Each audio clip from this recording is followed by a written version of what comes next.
قد كانت لكم أسوة حسنة في إبراهيم والذين معه إذ قالوا لقومهم إنا براء منكم ومما تعبدون من دون الله كفرنا بكم وبدا بيننا وبينكم العداوة والبغضاء أبدا حتى تؤمنوا بالله وحده إلا قول إبراهيم لأبيه لأستغفرن لك وما أملك لك من الله من شيء ربنا عليك توكلنا وإليك أنبنا وإليك المصير وقال النبي صلى الله عليه وسلم أوثق عرى الإيمان الحب في الله والبغض في الله أخرجه الطبراني في الكبير وهو حديث حسن صحيح আল্লাহ সুবহানাহু ওয়া তাআলা শুকর আদায় করছি তিনি আমাদেরকে জুমার সালাত আদায়ের জন্য মসজিদে আসার তৌফিক দান করেছেন বলি আলহামদুলিল্লাহ। রাসূলুল্লাহ সাল্লাল্লাহু আলাইহি ওয়াসাল্লামের উপর দরুদ এবং সালাম বর্ষিত হোক। আল্লাহুম্মা সাল্লি ওয়া সাল্লিম আলা নাবিয়িকা মুহাম্মদ আল্লাহুম্মা সাল্লি আলাইহি আল্লাহুম্মা বারিক আলাইহি। আল্লাহ তাআলার কাছে শুরুতেই আমরা এই ফরিয়াদ জানাই আল্লাহ তাআলা যেন আমাদেরকে দ্বীনের সর্বোত্তম এবং বিশুদ্ধ কথাগুলো শোনা এবং সেভাবেই নিজেদেরকে প্রস্তুত করে মানানোর জন্য ব্যবস্থা করার তৌফিক দান করেন বলুন আমিন আল্লাহুম্মা আমিন। রব্বি ইশরাহ লি সাদরি ওয়া ইয়াসসির লি আমরি ওয়াহলুল উকদাতাম মিন লিসানি ইয়াফকাহু কওলি আমিন ইয়া রাব্বাল আলামিন। আল্লাহ সুবহানাহু ওয়া তাআলার জন্য ভালোবাসা, আল্লাহর জন্য কারোর সাথে বন্ধুত্ব তৈরি করা এবং আল্লাহর জন্য বন্ধুত্বকে ছিন্ন করা এটি দ্বীনের অত্যন্ত গুরুত্বপূর্ণ একটি রোকন বৈশিষ্ট্য। ভালোবাসতে হবে কার জন্য বলেন তো? আবার যদি কারোর সাথে ভালোবাসার সম্পর্ক ছিন্ন করতে হয় সেটাও কার জন্য হবে? সেটি মহান আল্লাহ সুবহানাহু ওয়া তাআলার জন্য হবে। ইব্রাহিম আলাইহিস সালাতু ওয়াস সালাম যিনি আমাদের নাম রেখেছেন মুসলিম, হুয়া সাম্মাকুমুল মুসলিমিন, তিনি আমাদের পিতা বলে আল্লাহ তাআলা উল্লেখ করেছেন মিল্লাতা আবিকুম, তোমাদের বাবার আদর্শ হচ্ছে এই রকম। কি আদর্শ?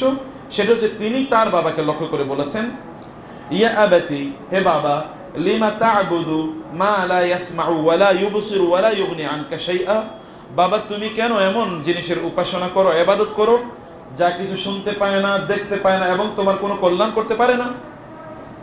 ইয়া আবাতি ইন্নী ক্বাদ জাআনি মিনাল ইলমি মা লাম ইয়াতিকা ফাত্তাবি'নি আহদিকা সিরাতান সাবিয়্যা, বাবা আমার কাছে এমন একটা নলেজ আছে, এমন একটা জ্ঞান আসছে যেই জ্ঞান যদি তুমি অনুসরণ করো তাহলে তুমি সঠিক পথ কোনটি এটি আমি তোমাকে বলতে পারবো। ইয়া আবাতি লা তা'বুদিশ শাইতান ইয়া আবাতি ইন্নী আখাফু আন ইয়ামাসসাকা আযাবুম মিনার রহমান ফাতাকুনা লিশ-শাইতানি ওয়ালিয়া। লম্বা আলোচনা। আল্লাহ তাআলার কাছে ইব্রাহিম আলাইহিস সালাতু ওয়াস সালাম তার বাবাকে পরিচয় করিয়ে দিচ্ছেন, আল্লাহকে পরিচয় করিয়ে দিচ্ছেন তার বাবার কাছে এবং বাবাকে আল্লাহর কাছে আল্লাহর পদে তিনি ডাকছেন এবং বাবাকে অতঃপর বাবা এবং তার যে জাতি, তার যেই কমিউনিটি তাদেরকে লক্ষ্য করে ইব্রাহিম আলাইহিস সালাম বললেন, আল্লাহ সুবহানাহু ওয়া তাআলা কোরআনে আমাদেরকে ইব্রাহিম আলাইহিস সালামের আদর্শ যেন আমরা গ্রহণ করি এই কারণে তিনি বলেছেন ইব্রাহিমের আদর্শ কি?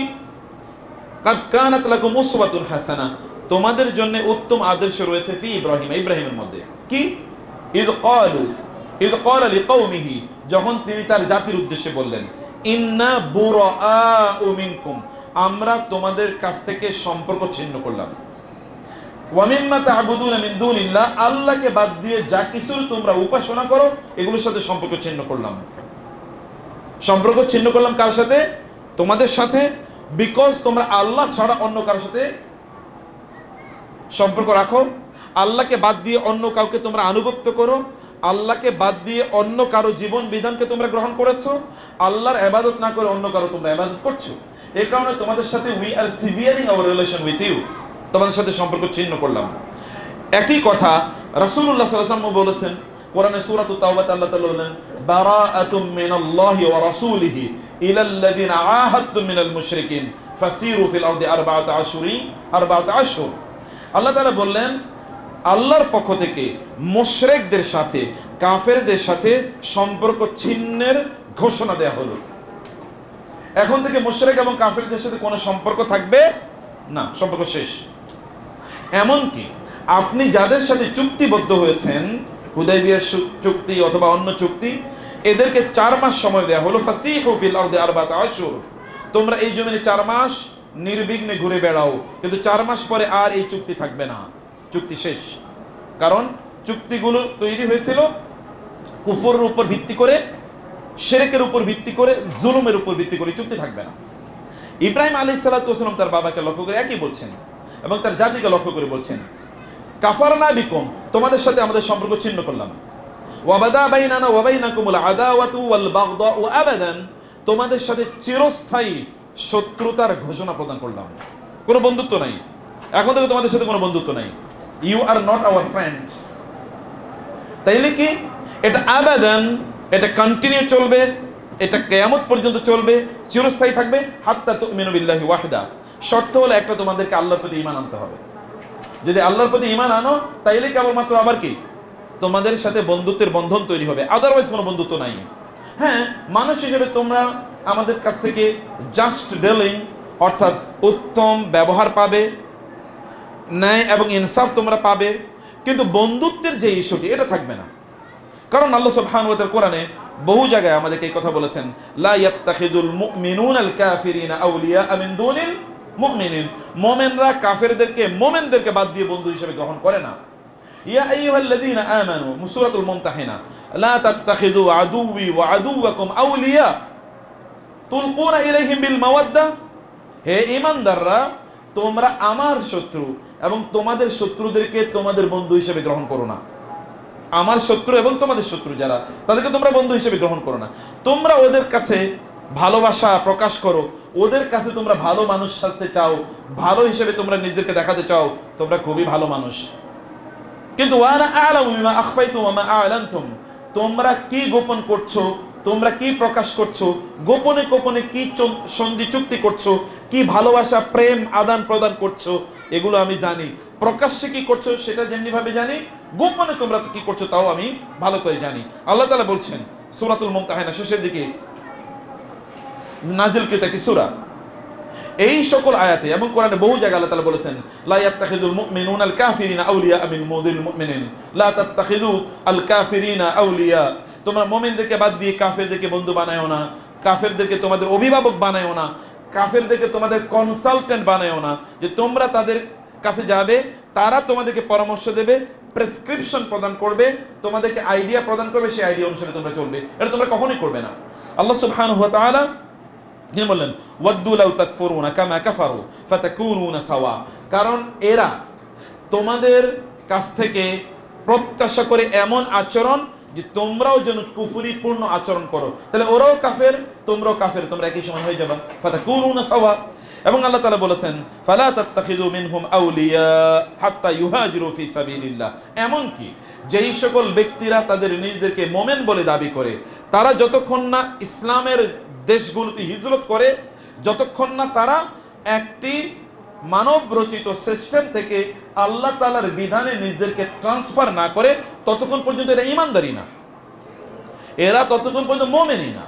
তারা একটা এমন সিস্টেমের মধ্যে ছিল যে সিস্টেমটা মানব রচিত, কিন্তু এই সিস্টেম থেকে তারা যদি আল্লাহ রচিত বা আল্লাহ সুবহানাহু ওয়া তাআলা প্রদত্ত সিস্টেমে না আসে, তারা কুফরের ল্যান্ডে ছিল, অর্থাৎ তারা মক্কায় ছিল। মক্কায় এখানে কুফরি শিরকি কার্যকলাপ আছে, মদিনা ইসলামিক স্টেট অলরেডি তৈরি হয়ে গেছে। মক্কা থেকে মদিনায় যদি এরা হিজরত না করে, তাহলে এরা মুমিন হিসেবে পরিগণিত হবে না এবং এদের সাথে তোমাদের কোনো সম্পর্ক থাকতে পারবে না। এরা কিন্তু মুমিন, তারা ঈমানদার বলে তাদের নিজেকে দাবি করছে, but still they are staying and living in Mecca and they are not migrating to Medina. তারা মক্কায় আছে, মদিনায় তারা হিজরত করে যাচ্ছে না। আল্লাহ তাআলা বলছেন, ফালা তাত্তাখিযু মিনহুম আউলিয়া, এদেরকে তোমরা বন্ধু হিসেবে গ্রহণ করো না। ইভেন দিস পিপল, এই লোকেরা তাদের নিজেকে তারা মুসলমান হিসেবে দাবি করে, হাত্তা ইউহাজিরু ফি সাবিলিল্লাহ, যতক্ষণ না তারা আল্লাহর রাস্তায় হিজরত করে মদিনায় তারা চলে যায়। এমনকি আল্লাহ তাআলা বললেন, ফা ইন তাওয়াল্লাউ ফাখুযুহুম, এরপর যদি এরা তোমাদের কথা শরিয়া অনুসারে তারা চলবে না এবং তারা আল্লাহর দেশে যেখানে আল্লাহর বিধান ইমপ্লিমেন্ট করা হচ্ছে সেখানে যদি তারা ফিরে না যায়, তাহলে কি হবে, ফাখুযুহুম ওয়াকতুলুহুম, এবং আল্লাহ তাআলা বলেন, হাইসু ওয়াজাদতুমুহুম ওয়ালা তাত্তাখিযু মিনহুম ওয়ালিয়্যা ওয়ালা নাসীরা, তাহলে তাদের সাথে যুদ্ধ হবে, যুদ্ধের ময়দানে যা হয় তাই হবে। Either you are defeating or you are defeated, যুদ্ধ হবে, তাহলে যুদ্ধের ময়দানে যা হবে ফয়সালা হয়ে যাবে। এবং আল্লাহ তাআলা বললেন এটা তাদের কাউকেই তোমরা বন্ধু অথবা সাহায্যকারী হিসেবে নিও না। মাইন্ডেড, সাহায্য, তাদের কোনো সাহায্য তোমরা নিতে পারবে না। আল্লাহ সুবহানাহু ওয়া তাআলা কোরআনে অসংখ্য আয়াতে একই কথা বললেন যে তাদেরকে যারা নেসেসারিলি ইসলামিক ফেইথ, দিন যারা মানে না, পালন করে না, আল্লাহর প্রতি যাদের ঈমান নাই, রাসূলের প্রতি যাদের ঈমান নাই, আল্লাহ এবং আল্লাহর রাসূলের আদর্শ একমাত্র আদর্শ হিসেবে যারা মানে না, এই সকল ব্যক্তিদেরকে বন্ধু হিসেবে গ্রহণ করা যাবে না। কোরআনের সকল জায়গায় বক্তব্য একটাই। এরপর রাসূলুল্লাহ সাল্লাল্লাহু আলাইহি ওয়াসাল্লাম তিনি কি বললেন?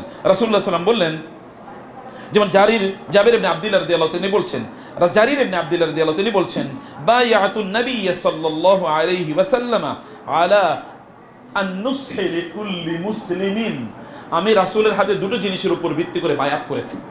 রাসূলের হাতে, এর মধ্যে একটা হলো আমি সদা সর্বদা মুসলমানদের কল্যাণ কামনা করব। কি করব? সদা সর্বদা মুসলমানের কল্যাণ আমি কামনা করব, এটা সদা সর্বদা এক নম্বর। দুই নম্বর বিষয় হচ্ছে ওয়ায়াতাবাররা মিন কুল্লি কাফিরিন, এবং সকল কাফেরের সাথে আমি সম্পর্ক ছিন্ন করব। এই দুটো বক্তব্যের উপর আমি রাসূলের হাতে বায়াত করেছি। জারির ইবনে আব্দুল্লাহ রাদিয়াল্লাহু তাআলা বলছেন, এবং তিনি তার গোটা জীবনে তাই তিনি করেছেন। তিনি বাজারে যদি যেতেন, জারির ইবনে আব্দুল্লাহ, বাজারে কোনো একটা ওটের দাম বা ঘোড়ার দাম হলো ধরেন 4 দিরহাম, কিন্তু এটা তিনি 8 দিরহাম দিয়ে কিনতেন। বলতেন এর দাম কত? বলে 4 দিরহাম। তুমি দাম কম বলছো, দাম আরো বেশি। বলে বলেন কি, আপনি আমার সাথে ঠাট্টা করছেন? বলে না ভাই, ঠাট্টা করছি না, তুমি দাম কমে চাইছো, আর একটু বেশি চাও আমার কাছে। বলে আচ্ছা ঠিক আছে, ঠিক আছে, 5 দিরহাম দিয়ে। বলে না না, তুমি দাম আরো কম, তুমি দাম কম চাইছো, আরো বাড়াও। মানে যিনি বিক্রি করবেন, আপনার জীবনে কোনোদিন ঘটছে নাকি দোকানদারি দিয়ে বলছেন ভাই দাম তো আপনি কম চাইতেছেন, আর একটু বাড়ে আসেন আমার কাছে? ও লোক যত কম বলবে আপনি তত কম বলবেন। উনি বলছেন না, দাম কম চাইছো, সহিহ মুসলিমের হাদিস। বলছে আচ্ছা ঠিক আছে 6 দিরহাম দিয়ে। না না, তুমি দাম কম চাইছো, আর একটু বাড়াও। আচ্ছা ঠিক আছে 7 দিরহাম দিয়ে। না, তুমি দাম ঠিক মতো বলতে পারতেছো না, যাও তোমার 8 দিরহাম দিলাম, দিয়ে এটা তিনি নিয়ে আসতেন। লোকেরা বলতেন ভাই কত টাকা দিয়ে কিনছেন? বলে 8 দিরহাম দিয়ে। না, এটার দাম তো 4 দিরহামের বেশি হওয়ার কথা না। বলে আমিও তো জানি এর দাম 4 দিরহামের বেশি না, কিন্তু আমি যে রাসূলের হাতে বায়াত করেছি মুসলমানদের জন্য সদা কল্যাণ কামনা করব, এই কারণে আমি ওর কাছ থেকে ডাবল দাম দিয়ে নিয়েছি, কারণ রাসূলের সাথে আমার চুক্তি এটা, আমি মুসলমানদেরকে সদা সর্বদা তাদের কল্যাণ কামনা করি। জারির ইবনে আব্দুল্লাহ তিনি এরপর থেকে ওই যে চুক্তি করেছেন রাসূলের হাতে, এরপর থেকে কখনোই তিনি কোনো মুসলমানের বাইরে কারোর সাথে তিনি সম্পর্ক তৈরি করেন নাই। এটা আমি একজনের গল্প বলছি, এই ঘটনায় সকল সাহাবীদের জন্য একই ঘটনা ঘটেছে। রাসূলুল্লাহ সাল্লাল্লাহু আলাইহি ওয়াসাল্লাম বললেন, আওসাকু উরাল ঈমানি আল হুব্বু ফিল্লাহ ওয়াল বুগদু ফিল্লাহ, ঈমানের সবচেয়ে বড় খুঁটি, হাতলের নাম হলো আল্লাহর জন্য ভালোবাসা এবং আল্লাহর জন্য সম্পর্ক ছিন্ন করা। ভালোবাসা কার জন্য? আল্লাহর জন্য। ভালোবাসা না, এটাও কার জন্য? আল্লাহর জন্য। দুইটাই আল্লাহর জন্য। Loving one for other, not loving one for other, loving one for Allah, not loving one for Allah. কেবল আল্লাহর জন্য আপনি কাউকে ভালোবাসছেন, আল্লাহর জন্য আপনি কাউকে ভালোবাসছেন না। এটি রাসূলুল্লাহ সাল্লাল্লাহু আলাইহি ওয়াসাল্লাম তিনি বলেন, তাবরানী একটা সহিহ হাদিস। এবং আরেকটা হাদিস এসে যেটা আব্দুল্লাহ ইবনে আব্বাস রাদিয়াল্লাহু তিনি বলছেন, অসংখ্য বর্ণনা আছে, আমি কেবল অল্প কয়েকটা চুজ করছি কারণ অনেক বড় এজেন্ডা আজকে আমার, সংক্ষেপে আমি এটাকে বলার চেষ্টা করব। রাসূলুল্লাহ সাল্লাল্লাহু আলাইহি ওয়াসাল্লাম তিনি বললেন, মান আহাব্বা লিল্লাহ, যে মানুষকে ভালোবাসে, অন্য যা কিছুকে সে ভালোবাসে আল্লাহর জন্য ভালোবাসে। ওয়া আবগাদা লিল্লাহ, কাউকে যদি ভালো না বাসে তাহলে সেটা কার জন্য? আল্লাহর জন্য। ওয়া ওয়ালিল্লাহি, কারোর সাথে যদি বন্ধুত্ব তৈরি করে তাহলে এটা কার জন্য? আল্লাহর জন্য। ওয়া আদা ফিল্লাহি, কারোর সাথে যদি শত্রুতা থাকে সেটাও কার জন্য? আল্লাহর জন্য।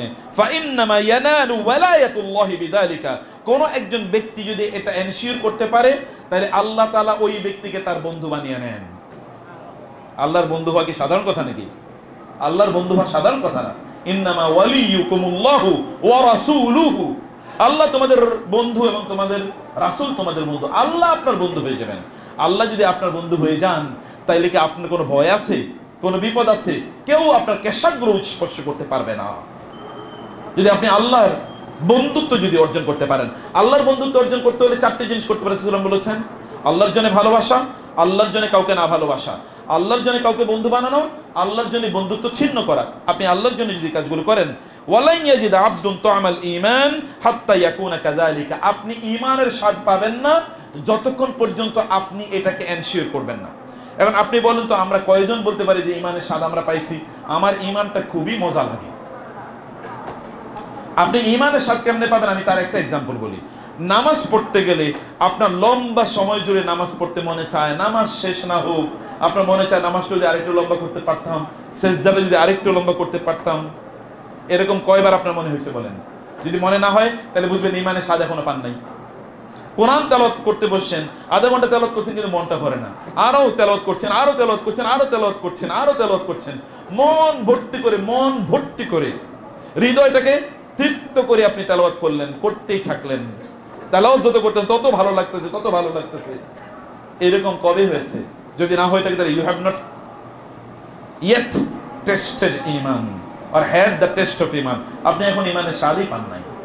ঈমানের স্বাদ পেতে হলে এই কাজগুলো করতে হবে। ইউল হ্যাভ টু এনশিওর এই কাজগুলো করতে পারলে আপনি ঈমানের স্বাদ পাবেন।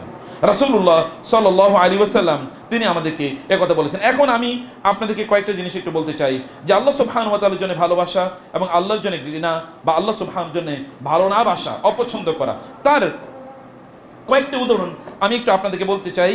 ভালো করে মনোযোগ দিয়ে উদাহরণগুলো একটু শুনবেন। যেমন আল্লাহর জন্য ভালোবাসা মানে আপনি ঈমানদারদেরকে, যারা ঈমান আনে, যারা দিন প্র্যাকটিস করে, এই লোকদেরকে আপনি ভালোবাসবেন। বুঝতে পেরেছেন? আল্লাহর জন্য ভালোবাসা মানে কি? আল্লাহর জন্য আপনি কোনো মানুষকে, মানুষের কথা এখানে আসছে, আপনার অন্যান্য জিনিসের কথা আমরা একটু পরে বলছি। এর মানে হচ্ছে আপনি ঈমানদারদেরকে ভালোবাসবেন, ঈমানদারদের সাথে আপনার সম্পর্ক তৈরি হবে, ঈমানদারদেরকে আপনি প্রাধান্য প্রদান করবেন, ঈমানদারদের প্রতি আপনার কোনো ঘৃণা বিদ্বেষ থাকবে না। ঈমান আনে, ইসলাম প্র্যাকটিস করে, দিন প্র্যাকটিস করে, এই কারণে এই সকল লোকদের প্রতি আপনার কোনো ঘৃণা এবং বিদ্বেষ নাই। একটা এক্সাম্পল বলি, এর মানে হচ্ছে আল হিজরাতু ইলা বিলাদিল মুসলিমিন ওয়া হিজরু বিলাদিল কাফিরিন। এর মধ্যে একটা হলো যে আপনি যেই জায়গায় ইসলাম প্র্যাকটিস করা যায় ওই জায়গায় আপনি কি করছেন? চলে যাচ্ছেন, মাইগ্রেট করছেন। আপনি যেমন আপনি একটা এলাকায় থাকতেছেন, এই এলাকায় পাশে কোনো মসজিদ নাই, আপনি এলাকায় থাকছেন, এই এলাকার পাশে কোনো সহি মানে আমল হয়, আপনার ইবাদত হয়, এরকম মসজিদ নাই। ফলে যেই এলাকাতে আপনি সহি আমল, সহি ইবাদতের সুযোগ পাবেন, ওইরকম একটা এলাকা আপনি বাসায় নিয়ে চলে গেলেন। এমন একটা দেশে আপনি বসবাস করছেন যেখানে থাকলে আপনি ইসলাম প্র্যাকটিস করতে পারছেন না, ওই দেশ থেকে আপনি এমন একটা দেশে চলে গেলেন যে দেশে গেলে আপনি ইসলাম প্র্যাকটিস করতে পারবেন। যেমন মক্কা থেকে মদিনা হিজরত করা, অথবা মক্কা থেকে আবিসিনিয়াতে হিজরত করা। ওইখানে গেলে দিন প্র্যাকটিসে কেউ কমপক্ষে বাধা দিতে পারতো না। এই কাজগুলো করা এটি খুবই গুরুত্বপূর্ণ। কিয়ামতের দিন যখন মানুষের মৃত্যু হবে, আল্লাহ সুবহানাহু বলছেন, ইন্নাল্লাযীনা তাওয়াফাহুমুল মালাঈকাতু যালিমি আনফুসিহিম ক্বালু ফীমা কুনতুম ক্বালু কুন্না মুস্তাদআফিনা ফিল আরদ ক্বালু আলাম তাকুন আরদুল্লাহি ওয়াসিআতুন ফাতুহাজিরু ফিহা। যারা বিদেশে যাওয়ার জন্য চিন্তা করছেন, এই যে ইয়াং জেনারেশন, আপনারা যারা ছেলেদেরকে বিদেশে পাঠানোর জন্য, ইউরোপে পাঠানোর জন্য জমি বিক্রি করতেছেন, সুদে টাকা নিচ্ছেন, এরপরে ওইখানে গেলে একটু কি বলে দোকানের কাছে যাবেন এবং ওইখানে পান খাবেন, আবার বৈশা সিনেমা দেখবেন, মুভি দেখবেন, খিলখিল করে হাসবেন, দেশের গল্প করবেন, ওইখান থেকে ছেলে টাকা পাঠাইতে যে মজা করে খাইতেছেন, এই জন্য পাঠাবেন। এইরকম হলো আপনার স্বপ্ন। ভালো করে শোনো আপনারা, আল্লাহ তাআলা বলছেন যখন কোন একজন ব্যক্তির মৃত্যুর সময় হবে, ফেরেশতারা তার কাছে আসবে, আসার পরে ফেরেশতাদেরকে বলবে, এই কি ব্যাপার, তোমাদের আমল এত কম কেন? তোমাদের আমল নামে আমল এত কম খুঁজে পাওয়া যাচ্ছে কেন? তখন তারা বলবে, আমরা আসলে জমিনে খুব দুর্বল অবস্থায় ছিলাম, আমল করতে পারি না, এই লোক দ্বারা আমাদেরকে আমল করতে দিত না, ইবাদত করতে দিত না, এরকম একটা অবস্থা ছিল। তখন ফেরেশতারা বলবেন, আলাম তাকুন আরদুল্লাহি ওয়াসিআতুন ফাতুহাজিরু ফিহা। তুমি কি এমন একটা জায়গায় হিজরত করে যেতে পারতা না যেখানে গেলে তুমি আমল করতে পারতা? তুমি তো সেখানে যাও নাই, কারণ তুমি কেবল দুনিয়া মাথায় রেখেছো, ওইখানে গেলে বেশি ইনকাম করা যাবে, ওইখানে গেলে বেশি টাকা পাওয়া যাবে।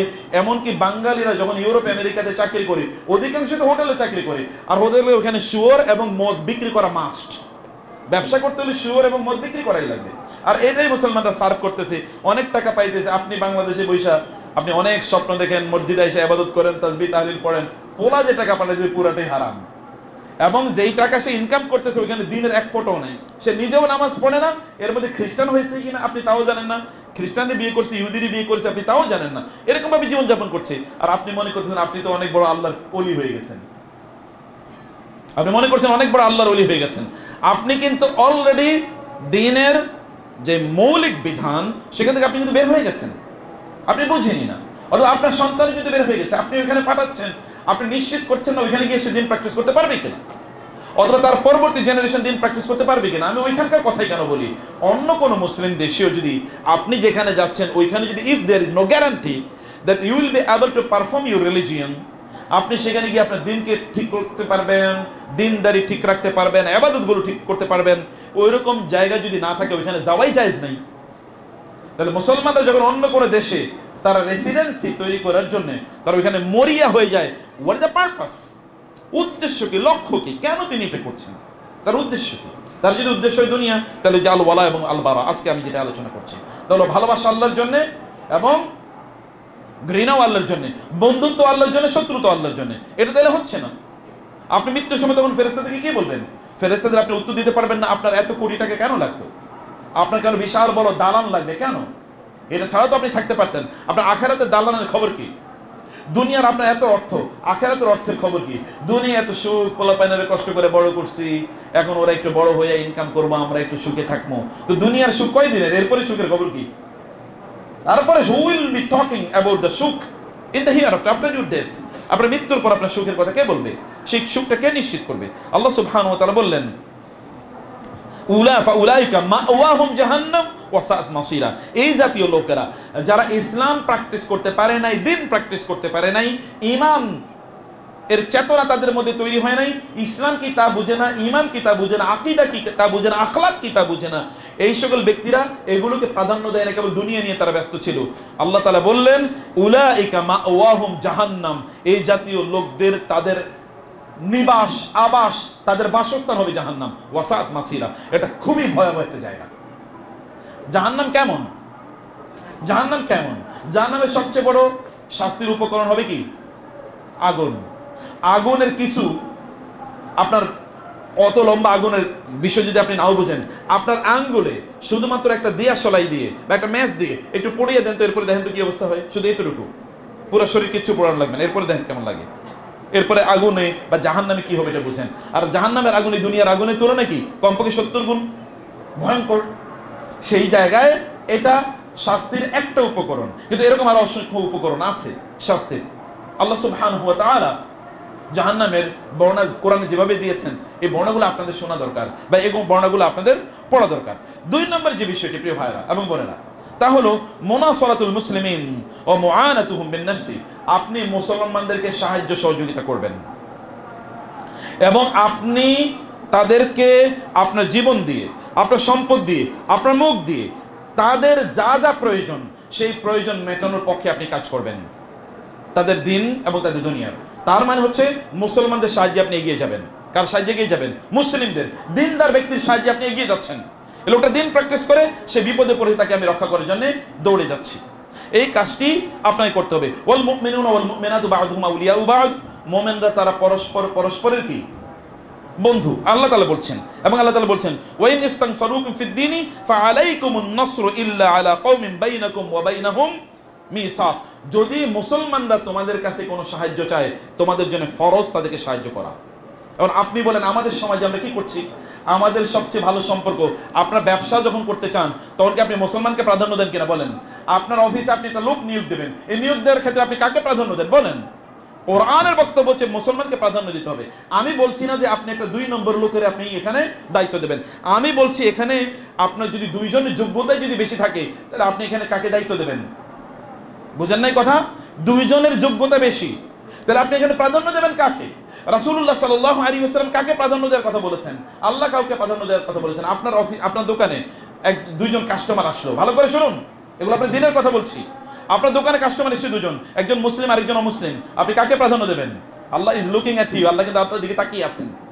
আল্লাহ আপনার অন্তর পরীক্ষা করছেন, আপনার কার প্রতি প্রবণতা বেশি, আপনি কাকে সাহায্য করছেন বেশি, কার সহযোগিতা আপনি বেশি নিচ্ছেন। আল্লাহ সুবহানাহু দেখছেন আপনি কার সাপোর্ট নেয়ার জন্য অনেক অনেক বেশি উদ্গ্রীব, যে ওই কমিউনিটি যদি আমার সাপোর্ট করে তাহলে তো আমি খুবই ভালো, ওরা যদি আমার সাহায্যে এগিয়ে আসে তাহলে আমি জিতে যাব, অথবা আমি এই যাত্রায় বেঁচে যাব।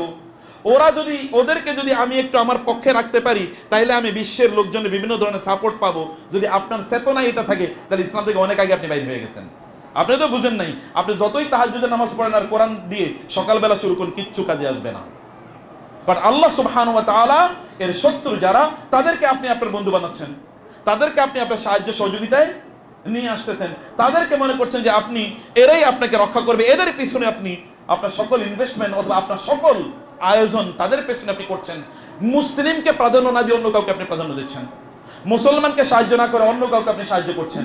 মুসলমানকে আপনি 3rd গ্রেডে 4th গ্রেডে পেছনের দিকে রেখে গিয়েছেন, কিন্তু অন্যকে আপনি সামনের দিকে নিয়ে আসলেন। It is your personal agenda, it is not for Allah and for the দিন অফ আল্লাহ। এটা আল্লাহর জন্য না, আল্লাহর দিনের জন্য না।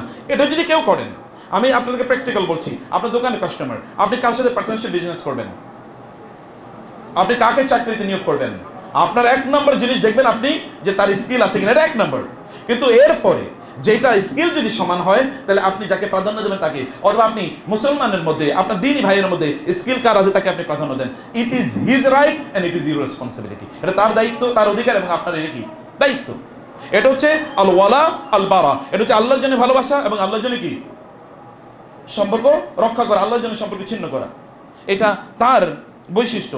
3 নম্বর যে বিষয়টি, তা হলো মুসলমানদের যদি কোনো কষ্ট হয় তাহলে আপনার মনটা খারাপ হবে, মুসলমানদের যদি কোনো কল্যাণ হয় তাহলে আপনার মনটা কি ভালো লাগবে। এখন আমাদের দেশে দেখেন, আপনার অবস্থা দেখবেন, কোনো মুসলমান মারা গেছে, আপনার কোনো কি নাই, চোখে পানি নাই, কিন্তু অমুসলমান অমকের এটা হয়েছে, এইটা নিয়ে মিডিয়া পাড়া কি উত্তাল, এবং তথাকথিত একদল মুসলমান তারা বিভিন্ন জায়গায় প্লেকার্ড নিয়ে তারা নেমে যায়, অমকের অধিকার চাই, তমকের অধিকার কেন রক্ষা করা না হলো। এর মধ্যে মুসলমানের মায়েরা সাফ করে ফেলেছে, একটারও কোনো খবর নাই। এটা কি দিনদারি? এটা দিনের সাথে গাদ্দারি। এটা কি আল্লাহর ভালোবাসা? এটা আল্লাহর প্রতি ঘৃণা। এটা আল্লাহর ভালোবাসা, এটা আল্লাহর প্রতি ঘৃণা। এবং আপনি যদি সন্তর্পণে বুঝে শুনে এই কাজ করেন, তাহলে কিন্তু আপনি ইসলাম থেকে অনেক আগে বাইর হয়ে গেছেন, আপনি বুঝেন না। কারণ আল ওয়ালা ওয়াল বারা, আল্লাহর জন্য ভালোবাসা, আল্লাহর জন্য ভালোবাসা, ভালো না বাসা, আল্লাহর জন্য সম্পর্ক তৈরি করা, আল্লাহর জন্য সম্পর্ক ছিন্ন করা, এটা দ্বীনের মৌলিক ইস্যু, এটা আকীদার মৌলিক ইস্যু। এবং এই কারণে আমাদের আকীদার গ্রন্থগুলোতে এটা মৌলিকভাবে আলোচনা করা হয়। এটা এমন না যেটা অনেক পেছনের দিকে এটা আলোচনা করা হয় না, এটা প্রথম সারিতে এটা আলোচনা করা। আমি এর অনেক এক্সাম্পল আপনাদেরকে বলবো। রাসূল সাল্লাল্লাহু আলাইহি ওয়াসাল্লাম বলেছেন, মাসালুল মুমিনিনা ফি তাওয়াদ্দিহিম ওয়া তারাহুমিহিম ওয়া তাআতুফিহিম মাসালুল জাসাদ। মুমিনরা তারা পরস্পরের প্রতি ভালোবাসা, পরস্পরের প্রতি অনুগ্রহ, পরস্পরের প্রতি সাহায্য সহযোগিতার ক্ষেত্রে একটা দেহের মতো। দেহের একটা অংশ যদি কখনো কষ্ট পায়, তাহলে পুরো দেহটা যেমনি ভাবে ওই কষ্টের প্রতি তার ফিলিংটা শো করে। মোমেনদের যদি কষ্ট, তাহলে এরকম ফিলিং সে করবে। আচ্ছা আপনি বলেন, আমাদের এখানে মুসলমানদের কি কষ্ট হয় নাই? এই দেশ ছাড়া সমগ্র বিশ্বে কি মুসলমানদের সাফারিং নাই, কষ্ট নাই? এই সাফারিং নিয়ে তাদের কোনো আলোচনা নেই। এবং ওইখানে মুসলমানকে কেন হত্যা করা হয়, যেমন আমাদের দেশে দেখেছেন মুসলমানকে পিটিয়ে হত্যা করা হয়েছে ফরিদপুরে, আপনি দেখেছেন এখানে, ওইটা নিয়ে কোনো আলোচনা নেই, ওইটার কোনো বিচারও হয় না, কারা ক্রিমিনাল এই আলোচনা হয় না। কিন্তু অন্যকে কে কি বলেছে, অমকের কি করেছে, এমন কি ওগুলো ফেব্রিকেটেড, বানোয়াট, বানিয়ে বানিয়ে এগুলো লোকেরা তারা এগুলোকে মিডিয়ায় প্রচার করে, মিডিয়াকে তারা পয়সা দেয়, বিদেশে তারা পাঠায় যে বলো ওইখানে অন্য যারা আছে তারা এরকম নির্যাতনের শিকার এবং নিপীড়নের শিকার। How do you believe that this people are believers? আর হাউ ডেয়ার ইউ, আপনি কিভাবে বলেন এই লোকরা মুসলমান? অসম্ভব। এরা যদি ইমান বুঝতো তাহলে এই কাজ তারা করতো না। আর যারা ইমানের দাবি করে কিন্তু তারা বলে তারা এই কাজগুলোকে সাপোর্ট করে, এই ব্যক্তিরা সত্যি করতে ইমানই বুঝে নাই, এরা ইসলাম থেকে বহু আগে খারিজ হয়ে গেছে। মনে রাখবেন, ইমান কেবল নামাজ রোজার ইস্যু না। রাসূলের পেছনে মুনাফিকরা নামাজ আদায় করছে, তাতে কি হয়েছে? নামাজ আদায় করলে অনেক বড় হয়ে যায়। রাসূলের পেছনে যারা নামাজ আদায় করেছে এরা বিশাল জুব্বার অধিকারী ছিল, তারা অনেক বড় টুপি দাড়িও তাদের ছিল, তাতে কি হয়েছে? তারা হজ উমরা করে নাই, করেছে, তাতে কি হয়েছে? তাতে কিছু যায় আসেন। আপনার সামনে এগিয়ে আসেন প্লিজ, একটু সামনে গিয়ে একটু বসেন। আমি সমাজের পেছনে যারা আছে তারা দাঁড়িয়ে থাকতে হচ্ছে, একটু সামনে দিকে। তো ভাইরা, সম্মানিত বড়, রাসূলুল্লাহ সাল্লাল্লাহু আলাইহি ওয়াসাল্লাম বলেছেন, মোমেনরা তারা হচ্ছে একটা প্রাসাদের মতো। প্রাসাদের একটা অংশ যেমনি ভাবে আরেকটা অংশকে সাহায্য করে একটা বিল্ডিং নির্মাণ হতে, মুসলমানরা একটা সভ্যতা নির্মাণ করার জন্য তারা পরস্পরকে এরকম সাহায্য করে বলে আল্লাহ সুবহানাহু ওয়া তাআলা তিনি আমাদেরকে জানিয়ে দিয়েছেন। 5 নম্বরে ভালো করে শুনেন, এটা হচ্ছে ইহতিরামুহুম। এবং রাসূল সাল্লাল্লাহু আলাইহি ওয়াসাল্লাম বলেছেন, লা তাবাগাদু ওয়ালা তাদাবারু ওয়ালা তানাজাশু ওয়ালা ইয়াবিউ বাইউকুম আহাদুকুম আলা বাই আখিহি। রাসূল বললেন, তোমরা মুসলমানরা একজন আরেকজনকে ঘৃণা করবে না, মুসলমানরা পরস্পরের প্রতি শত্রুতা পোষণ করবে না, মুসলমানরা পরস্পরের বিরুদ্ধে বিভিন্ন ধরনের পরিকল্পনা তোমরা আঁটবে না, একজন আরেকজনের বিরুদ্ধে পরিকল্পনা আঁটবে না, মুসলমানরা এটা তোমরা করবে না। কিন্তু আমরা দেখেছি মুসলিম সমাজগুলোতে আমরা তাই দেখতে পাই, মুসলমানের বিরুদ্ধে লেগে আছে, কিন্তু কাফেরের সাথে, মুশরিকের সাথে, অন্যদের সাথে তাদের রমরম অবস্থা। আল্লাহ তাআলা বলেছেন, ওয়ালা তুতি কুল্লা হাল্লাফিন মাহিন হাম্মাজিম মাশাইম বিনামিম মান্নাইন লিল খায়রি মু'তাদিন আসিম উতুল্লিন বা'দা যালিকা জানিম আন কানা যা মালিন ওয়া বানিন ইযা তুতলা আলাইহি আয়াতুনা ক্বালা আসাতিরুল আউয়ালিন। একদল মক্কায় আর রাসূলের সাথে শত্রুতা করতে 3 ধরনের লোক। এক ধরনের লোক শত্রুতা করে হচ্ছে পলিটিশিয়ান, রাজনীতিবিদরা, এবং এর মধ্যে ওয়ালিদ ইবনে মুগিরা একজন। ওয়ালিদ ইবনে মুগিরা ওদের নেতা, রাজনীতিবিদদের নেতা। এবং তার কথা আল্লাহ সুবহানাহু বলেছেন এখানে। আবার এখানে আপনার স্ট্র্যাটেজিক্যালি বুদ্ধি করে ব্রিটিশ চাইল আছে, এরা রাজনীতির ইয়েতে না, এরা হচ্ছে আপনার খুবই মার পেসের মধ্যে বুদ্ধিবৃত্তিকভাবে তারা রাসূলের বিরোধিতা করতো। যেমন আবু জাহেল বুদ্ধিবৃত্তিকভাবে রাসূলের বিরোধিতা করতো, আবু জাহেল। আর রাজনৈতিকভাবে আর রাসূলের বিরোধিতা করতো কে? ওয়ালিদ ইবনে মুগিরা। আরেকটা বিরোধিতা ছিল রাসূলের, তা হচ্ছে যেমন আবু লাহাব। এর হচ্ছে আপনার খুবই উগ্র, ভয়াবহ উগ্র, ইসকন টাইপের ভয়াবহ উগ্র, এর রাসূলের বিরোধিতা করে। এই তিন ফ্রন্টের লোক ছিল এখানে। এবং এর মধ্যে একটা গ্রুপের যেটা কথা বললাম, ওই যে পলিটিশিয়ানদের কথা বললাম, এর নেতা ছিল কি? ওয়ালিদ ইবনে মুগিরা। তার ব্যাপারে কোরআন আল্লাহ সুবহানাহু বললেন, ওয়ালা তুতি কুল্লা হাল্লাফিন মাহিন। একদল লোক আছে দেখবেন কথায় কথায়, আমি যদি এটা করতে পারি, ওইটা যদি আমি পাই, তাহলে এইটা কইরা দিব আপনাদের।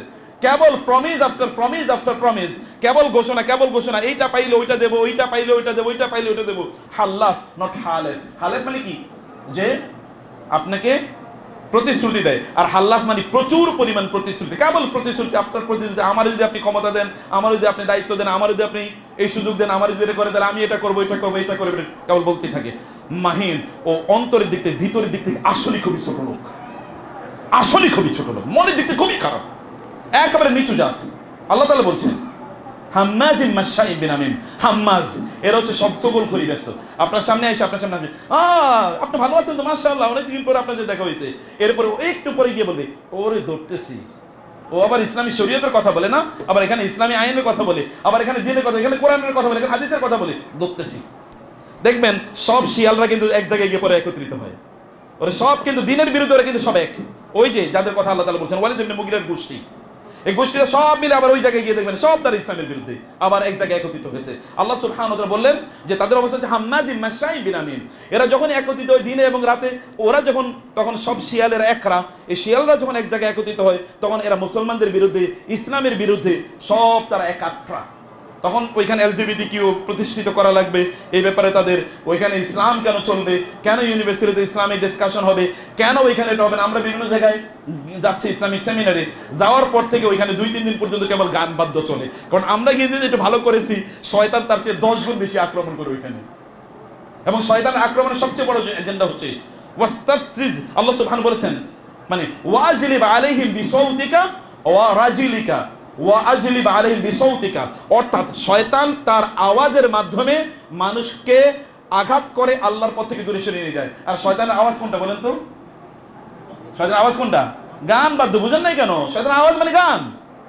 এই গানের মাধ্যমে শয়তান ইসলাম থেকে মানুষকে দূরে সরিয়ে নিয়ে যাবে।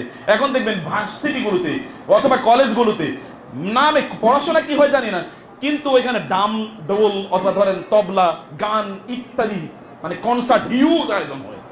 ওগুলো যেন বাজেটও থাকে। আমরা যেখানে যাই বহু জায়গায়, ওইখানে আজকে গানের আসর হবে, ওইখানে প্রায় 2 লাখ টাকা বাজেট, কিন্তু আমরা আজকে দিনই হালাকা করতে যাব, এই পোলা পাইন তারা 5-10 টাকা চাঁদা তুইলা তারপরে ওরা প্রোগ্রাম করে। এটা আপনাদের দেশের কথা, আমি কিন্তু মানে আমি কিন্তু ইউরোপ আমেরিকার কথা বলছি, আমি বাংলাদেশের কথা বলছি, যেখানে আপনারা 90% মানুষ নিজেকে মুসলমান বলে দাবি করে থাকেন। এরকম একটা জায়গার কথা আমরা বলছি। আল্লাহ সুবহানাহু ওয়া তাআলা বললেন যে এই সকল ব্যক্তিদের তাদের অবস্থা হচ্ছে, রাসূলুল্লাহ সাল্লাল্লাহু আলাইহি ওয়াসাল্লামের আমি অবস্থা আপনাদেরকে বলতে চাচ্ছিলাম যে এই মানে কোরআনের কথা বলতে চাচ্ছিলাম। আল্লাহ বলছেন যে এই মানে এর অবস্থা, ওয়ালিদ ইবনে মুগিরাদের অবস্থা, এরা দেখবেন সব সলা পরামর্শ, সকল ইস্যু সব মিলে আলটিমেটলি তারা ওই জায়গায় গিয়ে তারা একত্রিত হয়। এই পৃথিবীতে সকল খারাপ মানুষের যদি আপনি সিনারি দেখতে চান, তাহলে কাদের সিনারিটা সামনে চলে আসবে বলেন তো? কাদের সিনারি চলে আসবে? তৎকালীন মক্কায় যে কাজটি ঘটেছে, অথবা ঠিক একই কাজ মুসা আলাইহিস সালামের বিরুদ্ধে ঘটেছে, একই কাজ নূহ আলাইহিস সালামের বিরুদ্ধে ঘটেছে, একই কাজ নবী রাসূলদের বিরুদ্ধে ঘটেছে। 3টা গ্রুপ সবসময় একত্রিত হয়ে যায়। কয়টা গ্রুপ?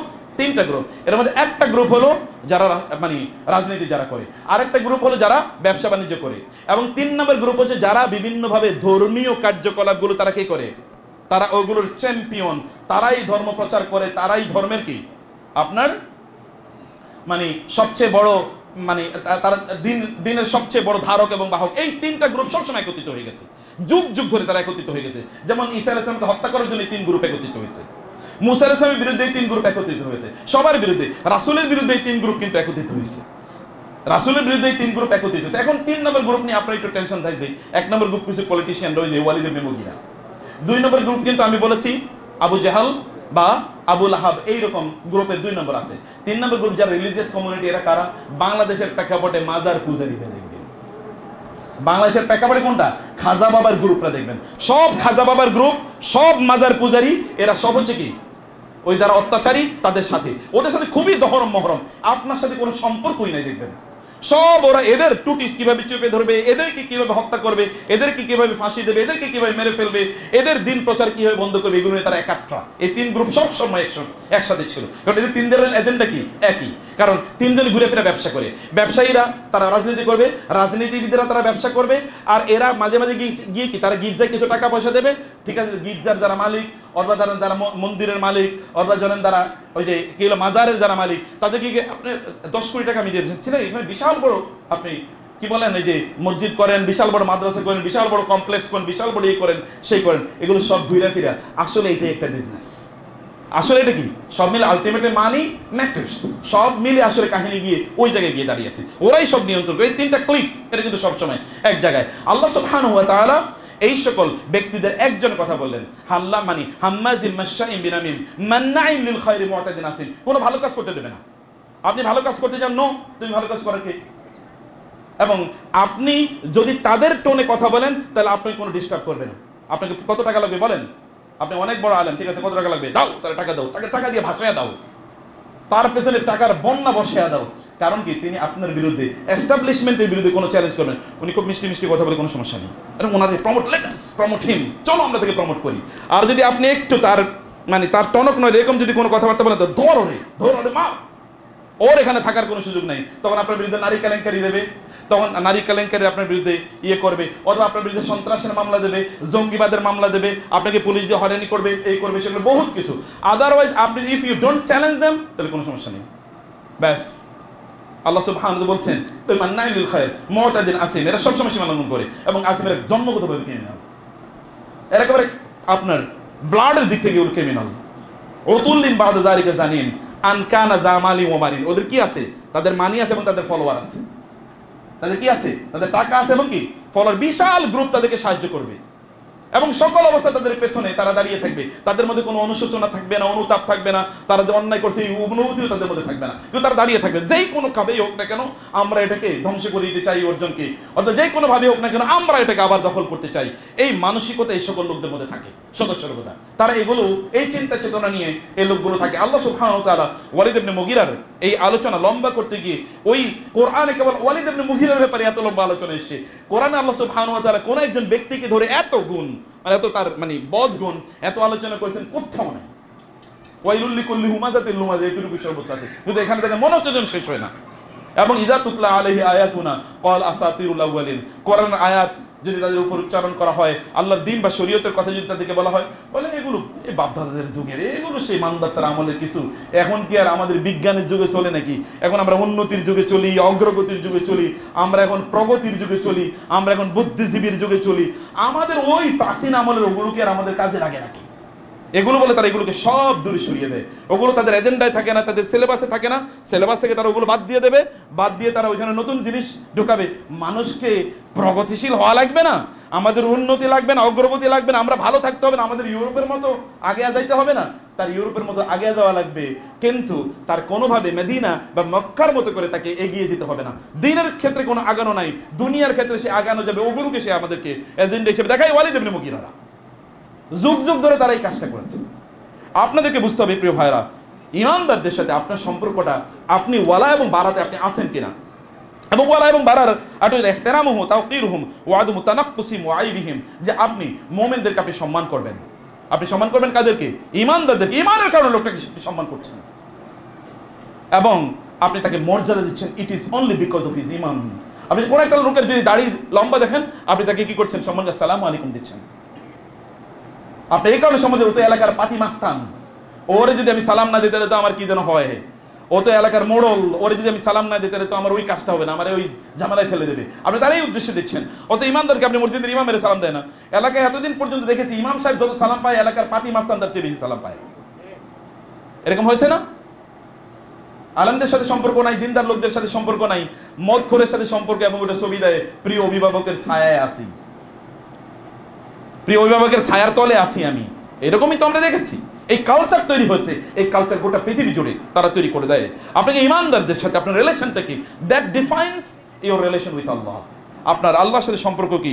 আল্লাহ তাআলা বলেছেন ইয়া আইয়ুহাল্লাযীনা আমানু লা ইয়াসখার কওমুম মিন কওমিন আসা আন ইয়াকুনু খায়রাম মিনহুম। আমরা দেখেছি আমাদের এই দেশে এরকম ঘটনা ঘটেছে যে যারা হিজাব বা নেকাব পরে চলে এদেরকে বলা হচ্ছে যে জীবন্ত ট্যান্ট নিয়ে ঘুরতেছে। এগুলি প্রগতিবাদের যুগে কেন জীবন্ত ট্যান্ট নিয়ে ঘুরবে?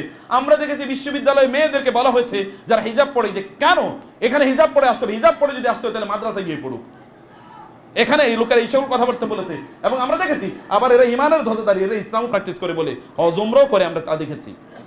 আর আপনাকে বুঝতে হবে যে এটা ওয়ালা এবং বারা, আপনাদেরকে বুঝতে হবে যে আপনি কোন পথে থাকবেন। ভালোবাসা আল্লাহর জন্য অথবা আল্লাহর জন্য কাউকে ভালো না বাসা, এর ইস্যুটা আপনাকে ভালো করে বুঝতে হবে। এবং আমরা দেখেছি এই যে তথাকথিত জঙ্গির নাটক যেগুলো হয়েছে, এখানে দেখেছি এই যে পোলাপান, এই যে এখানে অনেকে থাকতে পারে যে উনি কেবল ইসলাম প্র্যাকটিস করেন, এই কারণে ধরে নিয়ে গেছে। এবং এখানে আমরা দেখেছি এখানকার রাষ্ট্রের প্রধান ব্যক্তিরা তারা পর্যন্ত বলেছে এগুলো তো জান্নাতের হুরের আশা, এগুলো সব পাগল হয়ে গেছে নাকি। হুর কি এটা মানুষের কোন ইস্যু? কোরআনের ইস্যু। কোরআন নিয়ে কেউ যদি ইস্তেজা করে তাহলে ওই ব্যক্তি মুসলমান থাকে নাকি? অসম্ভব, থাকতেই পারে না, অসম্ভব। এটা হবার কোনো সম্ভাবনাই নাই। আল্লাহ সুবহানাহু ওয়া তাআলা তিনি আমাদেরকে বলেছেন ঈমানদাররা তারা এরকম কাজ করেন, এটা মুমিনদের কাজ নয়। ঈমানদারদের আন ইয়াকুনা মাআহুম ফি হালিল উসরি ওয়াল ইউসরি ওয়াশ শিদ্দাতি ওয়ার রাখা, সকল অবস্থায় আপনি ঈমানের পথে আছেন। সকল অবস্থায়, সেটা কি চ্যালেঞ্জের মোমেন্টে, সেটা কি আপনি খুব ভালো আছেন নাকি খারাপ আছেন, কোনো অবস্থায় আপনি ঈমানের পক্ষ আপনি ত্যাগ করেন না। এটা হচ্ছে মুআলাত আল মুমিনিন, মুমিনদের সাথে বন্ধুত্ব বা ভালোবাসা এর অবস্থা। মুমিনদেরকে দেখতে যাওয়া, তাদেরকে ভালোবাসা এবং মুমিনদের তাদের সাথে একত্রিত হওয়া। কোনো একটা গ্যাদারিংয়ে মোমেনদের ওইখানে ইমানদাররা আছে, অতএব ওইখানে আপনি যাচ্ছেন। কেন ওইখানে আমি যাচ্ছি? কারণ ওইখানে আমার দ্বীনি ভাইরা আসবে। কেন যাচ্ছি? ওইখানে আমার দ্বীনি ভাইরা আসবে, এই জন্য আপনি যাচ্ছেন। এই কারণে আপনি সেখানে দৌড়ে যাচ্ছেন। দ্বীনি ভাইদের সাথে আপনার একটু দেখা হবে, আপনার একটু সম্পর্ক বিল্ড আপ করবেন। এই কারণে আপনি, it is a sign of your love for Allah. আল্লাহর জন্য আপনি ভালোবাসছেন, অন্য কোনো উদ্দেশ্যে আপনি সেখানে যাচ্ছেন না। আপনি তাদেরকে দেখতে যাচ্ছেন। মাঝে মাঝে আপনি, আমার ওই দিনই ভাইকে অনেকদিন পর্যন্ত দেখি না, আমি কেবল তাকে একটু দেখতে যাচ্ছি। There is no other intention, অন্য কোনো উদ্দেশ্য আপনার নাই। এটা আপনি যে আল্লাহর জন্য ভালোবাসেন এটা তার একটি প্রমাণ। এবং তাদের যে হক, তাদের যে অধিকার আছে, অধিকার কোনোভাবে যেন ক্ষুণ্ণ না হয়, এটা আপনি দেখার চেষ্টা করেন। তাদের মধ্যে যারা দুর্বল তাদের প্রতি আপনি খুব অনুগ্রহ প্রদর্শন করেন। খুবই দুর্বল, এদের প্রতি অনুগ্রহ করতে হবে, এদের প্রতি অনুগ্রহ করতে হবে, এদেরকে সাহায্য করতে হবে, এদের সাথে উত্তম আচরণ করতে হবে, ভালো আচরণ করতে হবে। এই কাজটি আপনি করেন এবং তাদের জন্য আপনি দোয়া করতে থাকেন। এই সকল ব্যক্তিদের জন্য যারা মোমেন কিন্তু তারা বিপদগ্রস্ত আছে, তাদের জন্য আপনি দোয়া করতে থাকেন। কিন্তু এর বিপরীতে অন্যদের সাথে সম্পর্ক ছিন্নের তার কয়েকটা এক্সাম্পল, উদাহরণ কেবল আমি দিই। এর মধ্যে একটা বিষয় হলো যে তাদের পোশাকে গর্ব ফিল করা। তাদের পোশাক পরে কি করা? গর্ব ফিল করা। আপনাকে ক্লিন শেপ, অন্যরা কিছু মনে করবেন না, আমি দিনই কথা বলছি, আপনার বিরুদ্ধে কারো পক্ষে বা কারো বিপক্ষে আমি বলছি না। আপনি ক্লিন শেপ এবং আপনি মনে করছেন আও দেখতে গর্জিয়াস, এবং আপনি কি একেবারে ওদের মতো করে শার্ট, যারা শার্ট পরছেন আমি তাদেরকে কিন্তু বলছি না, জিন্সের pant, tight pant, shirt, young পোলা প্যান্ট, একেবারে স্কিন টাইট গেঞ্জি পরে এরপরে ঘুরতেছেন, অথবা মাও সেটিং এর এখানে কি আপনি গেঞ্জি তার ইত্যাদি লাগিয়ে আপনি ঘুরতেছেন এবং বুক ফুলে ফুলে যে আমি আই হ্যাভ বিকাম সামথিং, আমি কিছু একটা হয়ে গেছি। তাদের মতো করে কেউ যদি চলে, তাদের মতো তাদের ঢঙে কেউ যদি কথা বলে এবং তাদের লাইফস্টাইল যদি কেউ পছন্দ করে, তাহলে মান তাশাব্বাহা বিকওমিন ফাহুয়া মিনহুম। কেউ যদি কোনো সম্প্রদায়ের লোকদেরকে ভালোবাসে, তাদের মতো হতে চায়, তাহলে সে তাদেরই একজন, তাহলে সে কি তাদেরই একজন। তার মানে বিপরীতটা আপনাকে ভালোবাসতে হবে। আপনি যদি দিনই জামা কাপড়ে, দিনই পোশাকে কেউ যদি কাউকে যদি আপনি দেখেন, তাহলে আপনি অন্তত বিকজ অফ দিস ড্রেস, এটা আপনি তাকে শ্রদ্ধা করবেন, ভালোবাসেন এই ড্রেসের কারণে। আমাদেরকে অনেক লোক, কত হাজার লোকে যে ইয়াং জেনারেশন যে আমাদেরকে এসে, এমনকি সেনাবাহিনী চাকরি করে এসে বলছে স্যার দাড়ি রাখতে চাই, মেজর হয়ে গেছে, এখন তো অনুমতি ছাড়া দাড়ি রাখতে পারি না। দাড়ি রাখার জন্য অনুমতি লাগে এই দেশে, দাড়ি রাখার জন্য অনুমতি লাগতো। আমি জানি না এখন হোয়াট ইজ হ্যাপেনিং নাও, এটা অনুমতি লাগতো। অন রেকর্ড বলছি, আল্লাহর ঘরে এবং মিম্বারে যেখানে দাঁড়িয়ে আল্লাহ রাসূল কথা বলতেন, এই জায়গায় দাঁড়িয়ে বলছি, কত শত যে এসছে আমাদের কাছে যে বলেন আপনারা বলেন কি করবো, চাকরি ছেড়ে দেবো নাকি? কি একটা পরিস্থিতি দেখেন, কি বলবেন আপনি এই জায়গায়? বলার কোনো কিছু নেই, কারণ আপনি যদি আপনি না, তাহলে আপনি চাকরি ছেড়ে দিতে হবে। দাঁড়িয়ে রাখছো কেন? তুমি অনুমতি নিয়ে রাখছো, যাও তোমার চাকরি শেষ। কিন্তু ও যদি মদ খায় তার কোনো অনুমোদন লাগে না, ও যদি জেনা করে তাহলে তার কোনো অনুমোদন লাগে। বরং জেনাকে উৎসাহিত করা হয়েছে, মদকে উৎসাহিত করেছে, মদের পসরা বসিয়ে দেওয়া হতো। কারণ যত মাতাল ততই কি তাদেরকে দিয়ে কুকাম করানো যায়। ইবনে তাইমিয়া রাহমাহুল্লাহ যখন ক্রুসেডের সময় তিনি যাচ্ছিলেন, একদল খ্রিস্টান ওইখানে বসে মদ খাইতেছে, তো তার সাথে তো অনেক তার ছাত্ররা যাচ্ছেন, বলে শেখ আপনি একটু বলবেন না যে মদ খায় না, এই তোমরা মদ খেও না। বলে আরে ওদেরকে মদ খাইতে দাও, মদ খাইব মাথা হয়ে থাকুক, তাহলে আর মুসলমানদের বিরুদ্ধে কিছু করতে পারবো না। মদ খাইব মাতাল হয়ে থাকুক, তারপর মুসলমানদের বিরুদ্ধে কিছু করতে পারবে না, ও থাকুক। ওরা এরকম মাতাল করে বানিয়ে রাখার চেষ্টা করেছে, যারা মাতাল হয়ে থাকুক, এদের মধ্যে যেন দিনই চেতনা তৈরি না হয়। আপনি যদি দিনের কারণে কোনো মানুষকে, তার দিনই পোশাক আছে, তার কারণে যদি তাকে তুচ্ছ তাচ্ছিল্য করেন, তাহলে বিশ্বাস করুন, আল্লাহর কসম করে বলছি, আপনাকে নতুন করে ইমান এর শপথ নিতে হবে। আর নাহলে আপনার ইমান যত ইবাদত করেন, ইমান না থাকলে ইবাদত দিয়ে লাভ কি? ইবাদত করবেন কি? আপনি ইহুদি মুশরিকরা, আপনার খ্রিস্টানরা ইবাদত করলে ইবাদত দিয়ে সে জান্নাতুল ফেরদৌসে যাবে নাকি? কোনো, কারণ ইমান ইজ ফার্স্ট। ইমান থাকলে ইবাদত কম হলেও আল্লাহ তাআলা জান্নাত দেবেন। ইমান না থাকলে ইবাদত যতই করেন, পাহাড় পরিমাণ আকাশ এবং জমিন ভর্তি করে দিয়েছেন ইবাদত দিয়ে, কোনো কাজে লাগবে না এই ইবাদত। রাসূলুল্লাহ সাল্লাল্লাহু আলাইহি ওয়াসাল্লাম বলেছেন, মান তাশাব্বিহা বিকওমিন ফাহুয়া মিনহুম, আল ইকামাতু ফি বিলাদিহিম, যেটা আমি আগে বলেছি। আপনি খুবই সন্তুষ্টির সাথে ওদের সাথে ঘুরে ফিরে আপনি চলতেছেন, খুবই পরিতৃপ্ত, এবং খাইছেন, খায় একটা পিক পান খাইছেন, একটা পিক দিয়েছেন, আজকে এইরকম অমক নায়কদের সাথে, অমক নেতাদের সাথে আজকে সময় কাটিয়ে এসেছি, অমকের সাথে, এটা আপনার খুবই ভালো লাগে। তাদের সাথে থাকা, তাদের পরিবেশে থাকা, তাদের সাথে সময় ব্যয় করা, এতে আপনার অন্তরে কোনো খারাপ লাগা তৈরি হয় না। আড্ডা দিচ্ছেন তাদের সাথে, ঘন্টার পর ঘন্টা আড্ডা দিচ্ছেন, যারা ইসলাম বিদ্বেষী অথবা ইসলামের পক্ষের লোক না, এবং আপনার অন্তরে কোনো অনুভূতি তৈরি হয় নাই, তাহলে বুঝতে হবে যে এই সকল আচরণের কারণে আপনাকে ঈমান আবার নতুন করে রিনিউ করতে, কারণ আপনি ওয়ালা এবং বারার মধ্যে আপনি নাই। আপনি আল্লাহর ভালোর জন্য ভালোবাসা, রাসূলের আল্লাহর জন্য ভালো না বাসা, এই অনুভূতি আপনার মধ্যে একেবারে নাই। আপনি মুসলমানদের দেশগুলোকে বাদ দিয়ে, ভালো করে শুনবেন, আমরা অনেকেই দেখবেন বিভিন্ন অন্য দেশে, ওইখানে আমরা সফর করার জন্য প্রচুর পরিমাণ ওই দেশে দেখতে যায়, অনেকে থাইল্যান্ডে যায়, অনেকে যে কি জানো এগুলো দেশ আছে না এর পিছনে আরো এমন অনেক দেশে যায়, তারা ওইখানে কোনো প্রয়োজনে যান। আমি বলছি চিকিৎসা ইজ ডিফারেন্ট ইস্যু, আপনি অন্য কোনো কারণে, কিন্তু আপনি এখানে যাচ্ছেন কেন? ঘুরতে যাচ্ছেন। আমি বহু লোকের জানি প্রতি বছর তারা ইউরোপে একবার ট্রিপ না দিলে, সুইজারল্যান্ড, ওই সেই ইতালি ইত্যাদিতে ট্রিপ না দিলে তার ভালো লাগে না। কিন্তু ওই লোকের আপনি যদি বলেন মক্কা একবার যান না, একবার ওমরা হজ করে আসেন, আরে মিয়া তুমি আসো খালি ধর্ম নিয়া। এরকম অসংখ্য লোক এই দেশে আছে, অসংখ্য লোক। আপনি অন্য কোনো মুসলিম দেশের সৌন্দর্য দেখার জন্য দেখে পরে ওয়াও, আমাদের দেশে তো এরকম হয়েছে, খিচুড়ি বানাবে কিভাবে এটা শেখার জন্য এক দেশে গিয়েছে, 20 কোটি টাকা ছিল ওইখানকার বাজেট। ওই দেশের লোকেরা কেমনে খিচুড়ি বানায় এটা খাবে, খায় আপনাদেরকে খাওয়াইবো যে এমনি খিচুড়ি বানান লাগে। বুঝতে পেরেছেন না ভালোবাসা কোথায় গিয়ে উতরে পড়ে? আপনার দিন, আপনি যেখানে গেলে আপনার মানুষের মধ্যে নৈতিকতা তৈরি হবে, ভালোবাসা তৈরি হবে, দিনই চেতনা তৈরি হবে, সেখানে কোনো প্যাট্রোনাইজেশন যদি আপনার না থাকে। আপনি অন্য দেশে ঘুরতে যাবেন, আপনি বলবেন হ্যাঁ ঘুরতে যাও কি হারাম, আমি বলছি না ঘুরতে যাও হারাম, কিন্তু কোথায় যাচ্ছেন? যেখানে আপনি যাচ্ছেন প্রত্যেকটা মুহূর্তে আপনি সেখানে হারাম সিনারি দেখছেন, অথবা দুনিয়ার প্রতি আপনার লোভ তৈরি হচ্ছে। এই দুনিয়ার লোভ তো আপনার আত্মাটাকে ধ্বংস করেছে, রূহকে ধ্বংস করে দিচ্ছে, নফসকে নফসে আম্মারা বানিয়ে ফেলতেছে, নফসকে নফসে আম্মারা বানিয়ে ফেলছে। আপনার আখেরাতের লোভ আপনার মধ্যে কবে তৈরি হবে? এটি করা জায়েজ নেই। এবং তাদেরকে, মুসলমানদের বিরুদ্ধে তাদেরকে সাহায্য করা, তাদের ব্যাপক পরিমাণ প্রশংসা করা, এবং তাদের কোনো ধরনের সমস্যা হবে এগুলো সমাধান করা মুসলমানদের আগে, যে ওদের যেন কোনো সমস্যা না হয়, তারা যেন ভালো থাকে, তারা যেন এই করে, তাদের জন্যে আপনি তাদেরকে সাহায্য করা, অথবা তাদের ভাষায় আপনি কথা বলা, অথবা তাদের নামে নামকরণ করা। আপনি দেখেছেন বাংলাদেশে এরকম অনেক জায়গায় ঘটনা ঘটে, এবং আপনাদেরকে ভালো করে বুঝার জন্য বলছি। আপনি মুসলমান, কিন্তু আপনি বলেন আমি হিন্দু, তুমি কে, আমি কে, আমি হিন্দু, আমি হিন্দু। আপনি কি আল্লাহর ফেরেশতারা লিখে রাখছে? আপনি কি, আপনি কি একজনকে বলছেন? আপনি কত মানুষকে সাক্ষী রাখলেন যে আপনি হিন্দু? আপনি কত মানুষকে সাক্ষী রাখলেন আপনি খ্রিস্টান? আপনি কিসের উদ্দেশ্যে বলছেন? আপনি আল্লাহকে বিক্রি করে দিচ্ছেন, অথচ আপনার কাছে আল্লাহর কোনো মর্যাদা নেই। এই দুনিয়ার আপনার এত মর্যাদা, এবং আপনার এজেন্ডার জন্য আপনি যা মনে চায় তা করেন। আপনি দিনের কোনো ভালোবাসায় নাই, দিনের কোনো অনুভূতি নেই। এটা কখনো হতে পারে না।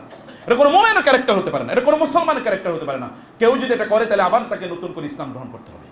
তাইলে যদি সে আবার ইসলামের পদে চলে আসে, তাদের সাহায্য চাওয়া, মুসলমানদের বিরুদ্ধে তাদের সাহায্য নেয়, মুসলমানদের বিরুদ্ধে তাদের কোনো সাহায্য না। ওই মুসলমানের ধরা লাগবে, ওরে এইবার ইয়ে দাও। আপনারা দেখেন এরকম বিভিন্ন দেশে এটা হয়েছে, যেখানে কসাইদেরকে কসাই হিসেবে নিয়োগ দেওয়া হয়েছে যারা ইসলাম বিদ্বেষী প্রচন্ড, হয় মুসলমান নামধারী অথবা যারা মুসলিম নয়, এদেরকে দায়িত্ব দেওয়া হয়েছে মুসলমানদেরকে মারার জন্য। ওদেরকে ধর মার, কারণ মুসলমান দিলে তো করবে না, দিনের প্রতি কিছু ভালোবাসা থাকতে পারে। অথবা মুসলমান নামধারী কিন্তু কি নাস্তিক, তাকে দেওয়া হয়েছে, কারণ এটা যদি তাকে দেওয়া হয় তাহলে তারই দিয়ে সাইজ করা যাবে, মারা যাবে। এটা যদি কেউ করে, ওই ব্যক্তিকে নতুন করে ঈমান আনতে হবে, যদি সে আপনার মুমিন হিসেবে তার নিজকে আল্লাহ সুবহানাহু ওয়া তাআলা এর কাছে পরিচয় করে দিতে চায়। ইয়া আইয়ুহাল্লাযীনা আমানু লা তাত্তাখিযু বিতানাতাম মিন দুনিকুম লা ইয়ালুকুনাকুম খাবালা। হে ঈমানদাররা, তোমরা মুসলমানদেরকে বাদ দিয়ে অন্যদেরকে অন্তরঙ্গ বন্ধু বানাবে না।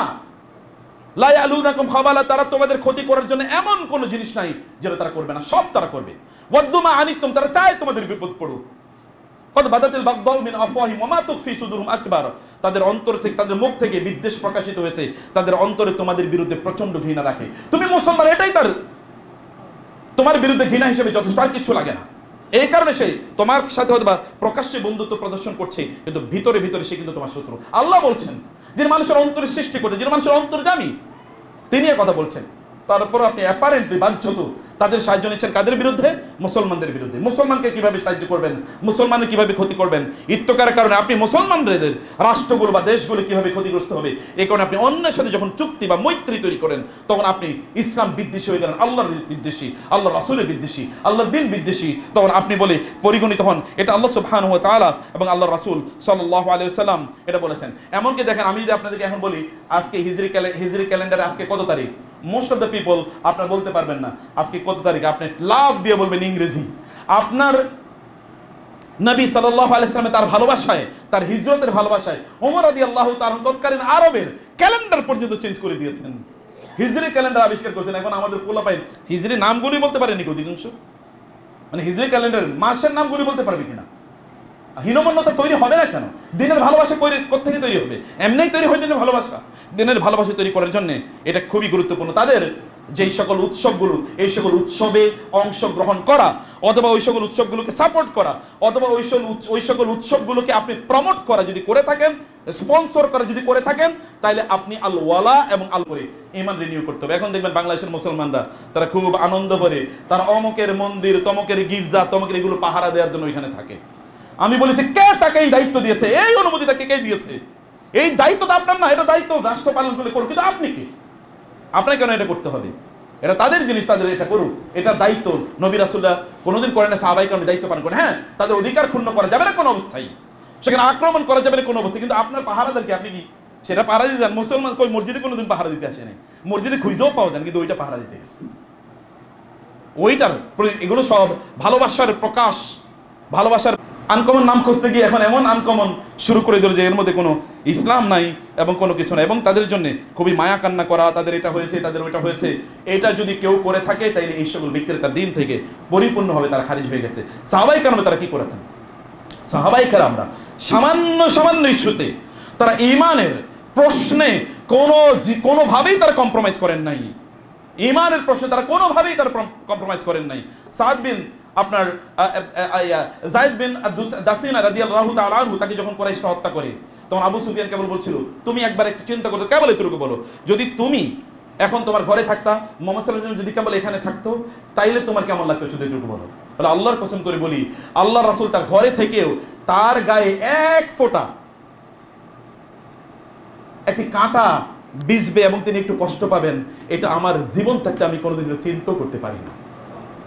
অন্য জায়গায় তো বহুত পরের কথা, তার ঘরে তিনি থাকবেন, কেউ তার শরীরে একটু কাঁটা বিদ্ধ করে দেবে, আমার জীবন থাকতে আমি এটা কোনোদিন কল্পনাও করতে পারি। দিতে ঈমান, এটা হচ্ছে ঈমান।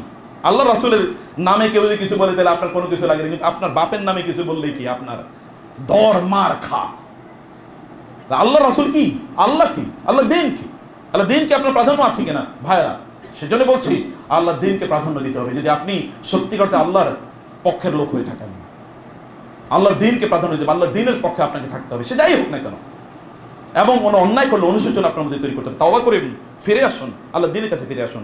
আল্লাহর এবং আল্লাহর দিনের প্রতি যারা দিন প্র্যাকটিস করে তাদের প্রতি যে জুলুম করা হয়েছে, করেছেন, করছেন, এখনো যা কিছু হচ্ছে সারা পৃথিবী জুড়ে বলছি, সব জায়গায় এই জাতীয় কথিত মুসলমানরা যদি তারা আবার সলিড দিনের উপর সাহাবায়ে কেরাম যেমন দিন বুঝেছেন, এখানে যদি তারা ফিরে না আসেন, তাইলে এই দিন দিয়ে এই দিন তাদেরকে দুনিয়াও বাঁচাতে পারবে না, আখিরাতেও কোনো অবস্থায় বাঁচাতে পারবে না।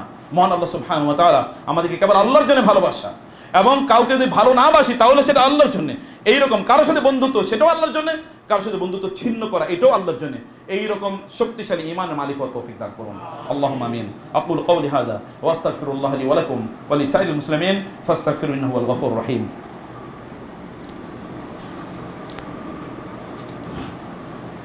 ইন্নাল হামদুলিল্লাহ والصلاة والسلام على رسول الله وعلى آله وصحبه ومن والاه أما بعد فأعوذ بالله من الشيطان الرجيم بسم الله الرحمن الرحيم إن الله وملائكته يصلون على النبي يا أيها الذين آمنوا صلوا عليه وسلموا تسليما اللهم صل على محمد وعلى آل محمد كما صليت على إبراهيم وعلى آل إبراهيم إنك حميد مجيد اللهم بارك على محمد وعلى آل محمد كما باركت على إبراهيم وعلى آل إبراهيم إنك حميد مجيد اللهم أعز الإسلام والمسلمين اللهم انصر الإسلام والمسلمين اللهم انصر المجاهدين في كل مكان اللهم شتت شمل اليهود والنصارى والمشركين اللهم عليك بأعداء الإسلام والمسلمين يا رب العالمين اللهم عليك بأعداء الإسلام والمسلمين يا رب العالمين হে আল্লাহ তুমি আমাদের প্রত্যেককে দ্বীনের উপর দায়েম থাকার তৌফিক দান করো আল্লাহ আমরা কেবল দ্বীনের জন্য দ্বীনদার মানুষদেরকে ভালোবাসি তৌফিক দান করো আল্লাহ আল্লাহ দুনিয়ার জন্য দ্বীনদারদেরকে অপছন্দ করি ঘৃণা করি আর যারা দ্বীন বিদ্বেষী তাদের সাথে শত্রুতা পালন করি তাদের সাথে বন্ধুত্ব পোষণ করি দ্বীনদারদের বিরুদ্ধে শত্রুতা পোষণ করি এই জাতীয় নেফাকি থেকে তুমি আমাদেরকে বাঁচাও আল্লাহ